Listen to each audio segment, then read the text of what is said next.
Welcome to our channel, where faith comes alive. One person may be lying or fornicating. The law of the Spirit of life will now tell him to start giving. He won't even prescribe fasting. He won't even prescribe prayer. The reason he's sinning is because he's self-centered. And the thing God will do to break that self-centeredness is to bring liberality as a strange economy to his soul. And so that law will tell him to become liberal. Every money he has, the law says give it out. He gives, the more self-centeredness is broken. And when self-centeredness is broken, the lost will die. If you take that rule and give to another person, you have added another law to him. It won't work. The other person, God may tell him to pray at night. Because the reason he's living in sin is because he's lazy. He's weak. So his spiritual senses are dormant. And so God will place a demand to pray at night. As he starts rising to pray at night, his spirit becomes sober. His spirit becomes alert. That alertness of spirit becomes an energy above lust. Another person, the law of life will prescribe to become vitally connected to the fellowship. Because what he needs is to be inspired from the environment. And so the more he comes to the fellowship, maybe all he's doing is cleaning the chairs. It's not even fasting and prayer. But as he's doing it, he's seeing one brother praying in tongues. Yeah. Ooh. He will now say, okay, maybe he's asking God for a job. He will come next week. The same brother. He will come another week. He will now ask himself, wait, is it possible for a human being to pray like this? That brother now is his salvation. But the law of the Spirit of life told him to serve. Because it is in service that he will see that brother. What will deliver him is just to watch this brother pray. And as he's watching this brother pray, after 4 weeks, he will now go home. He will be sleepy. And he will begin to have visions of himself praying like that. And then in his room, he will start praying like that brother. He will start praying like that brother. Suddenly, the power of God will now mantle him. God has used that brother's spirituality to bring him into deliverance. It is not even the message he's hearing. But the spirit, the law of the Spirit of life knows the area of your weakness depending on the effect of the fall on your soul. Because 3 drunkards will not be delivered the same way. 3 fornicators will not be delivered the same way. The impact of the fall is different on the soul of everybody.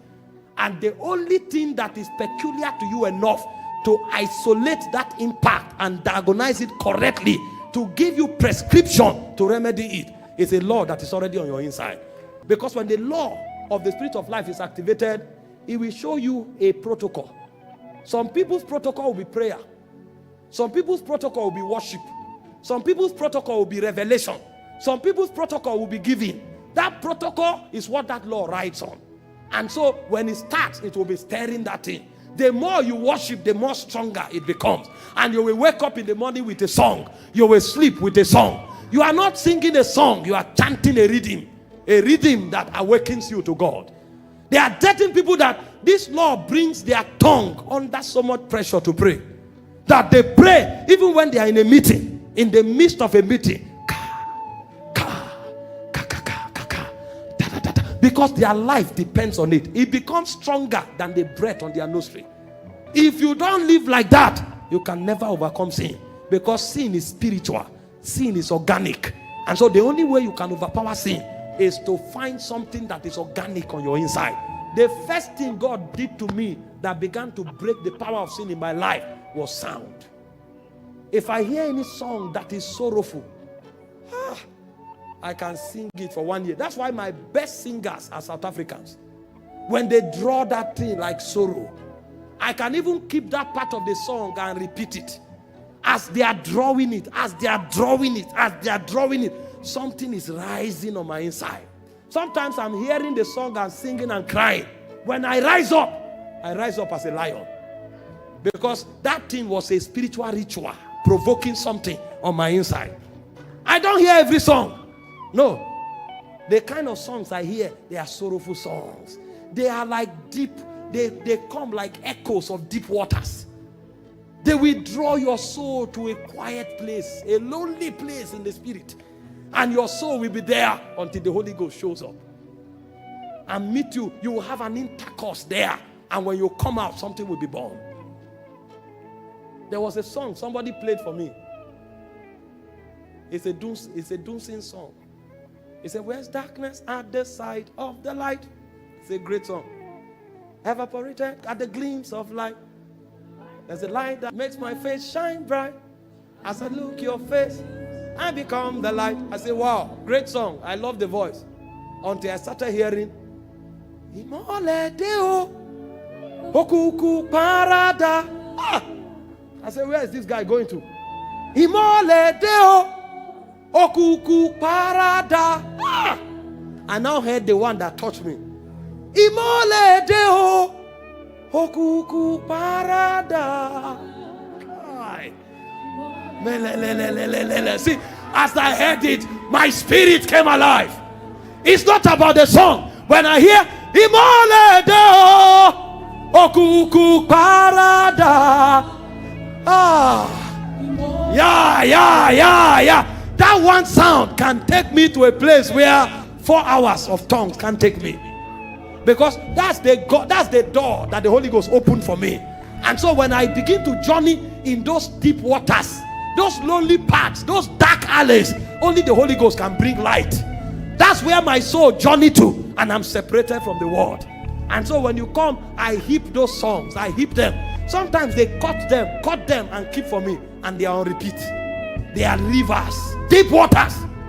There are certain people here where it's only high-powered prayer that can awaken your spirit. And so when people are praying, Labro, Sabra, Hebra, Kira, you say, well done, keep praying. Until you hear somebody enter a frequency. Yeah. Then that sound is like an engine room. It wakens your lion. You hear it and something happens. If you want to live above sin, you will gather those kind of tongues. Every time that person pray in tongue, go and cut it and let it play for 4 hours. Just be there. What it's doing is stirring your spirit. Stirring your spirit. Yeah. Water. This is life. This is life. You can't teach it. You can't say it. You have to experience it. And so you will need a vehicle that will take you there. But when you find that place, stay there. Stay there. There are some of you here that forever and ever you will keep listening and praying in tongues. That's the only way you will live above sin, because the law of the spirit of life works on that vehicle. There are some of you here that there are certain sounds you will hear. In fact, there are certain music ministers that you will need to keep praying for God to keep giving them songs. Because so long as they are singing, you will be alive.